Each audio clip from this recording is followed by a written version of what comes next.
cool. There you go. Okay, hey everybody. My name's Joe Fisher, and I'm a small business owner, and I live here in New York State. My business actually sells canning jar accessories.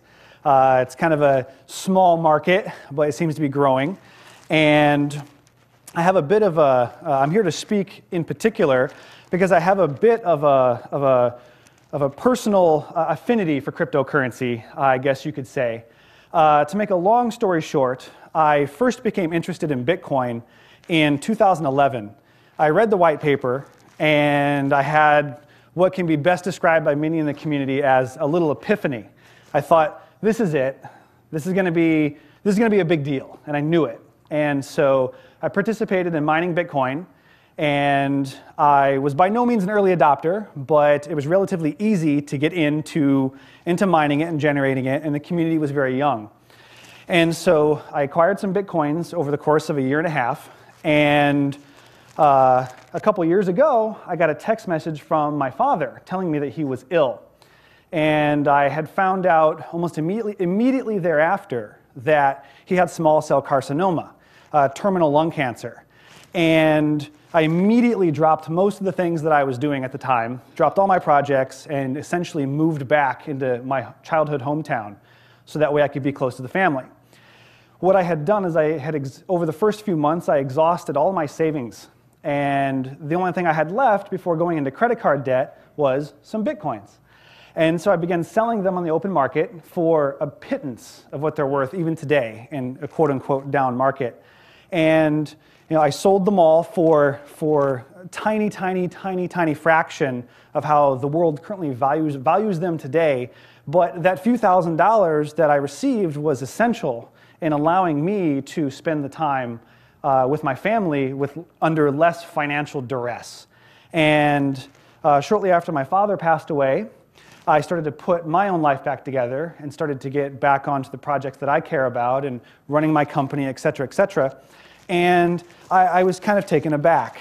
I noticed that instead of feeling regret as the price of Bitcoin skyrocketed and recognizing that I had a big stake by my meager standards that I had basically let go in exchange for just enough income to live on for the better part of a year, instead of being frustrated for having sold them and not simply gone into credit card debt, I felt extremely overwhelmingly appreciative towards the technology and the community. And so once I was able to start getting some more time, I started discovering some of the alternative coins. And I discovered that there's some real innovation happening. Some of the speakers that have already spoke, permaculture credits, that's awesome. I think that's fantastic.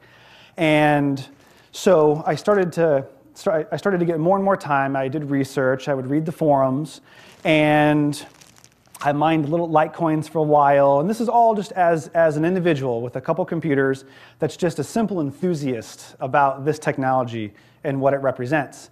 And I saw Vertcoin being announced on one of the popular forums on the internet. And so I participated, and I participated in the launch, and I lent a little computing power to help establish the currency.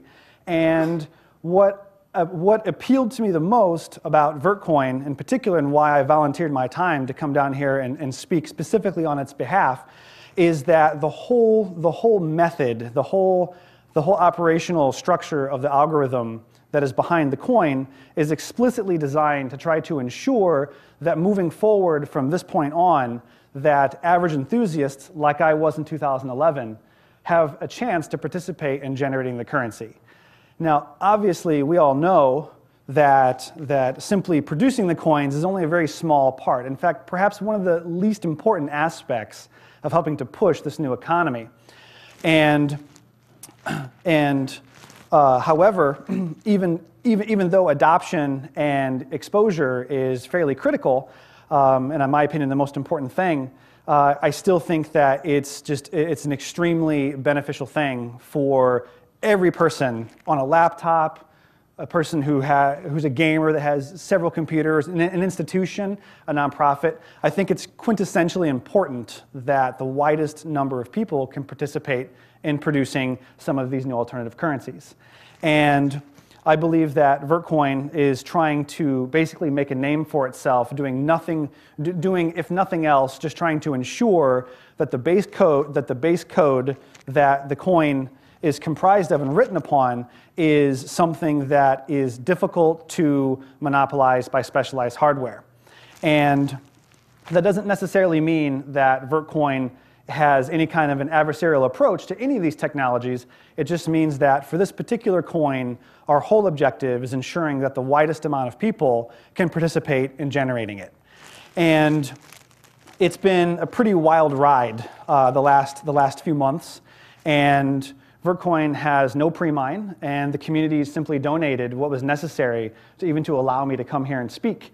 And that feels pretty good to be a part of. I think that that's a pretty incredible gesture on behalf of the community.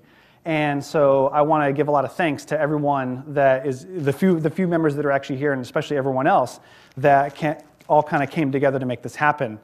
And moving forward, I think that we're all here because we know to some degree that this is in the future, one way or another. I personally think that despite all the negative press, despite legitimate and fake news articles coming out of other countries, et cetera, I think it's pretty obvious that cryptocurrency in many forms is here to stay and simply cannot go backward. There's only forward, and the question is how easy and how simplistic some countries or organizations or cultures are going to make it to incorporate, but one way or another, I think that it's obvious, at least to me on a personal level, that incorporating cryptocurrency type technologies and cryptocurrencies themselves is going to be something that increases, I personally believe, exponentially over the next several years. And I believe that Vertcoin is one of multiple approaches that I think is going to hopefully enable the vast majority of people to participate. And that being said, I feel that my personal story is actually not that unique. And I actually know several people that have taken their passion for this hobby, so to speak, and to turn it into something that translated into a real life change, either becoming part of a community that was sponsoring a coin or sponsoring an initiative, or something in my circumstance where I was able to actually benefit in a really important way from having people that were interested in this computer work that I produced. And so I'm hoping to kind of play that forward by showing you guys Vertcoin and by being here so you can talk to me. It's funny, we actually have a really nice video that was just finished not but 18 hours ago, so I wasn't able to put it up on the slide so you guys could watch it, but I encourage you to go check it out on the website. And it's actually, it's pretty cute. I think you'll like it. And it explains Vertcoin definitely in a nutshell. And that's pretty much all I have to say. I believe that moving forward, everyone that's in this room is going to be in a very interesting position. We are obviously at the absolute edge of this whole new technology and this whole new economy movement. And I am happy to see everyone here. I love that there's other coins here. I love what the guys that are sponsoring this event have done. And I only foresee this kind of thing amplifying, and I only foresee this continuing to grow. And that's all I have to say. So thanks for your time. Appreciate you.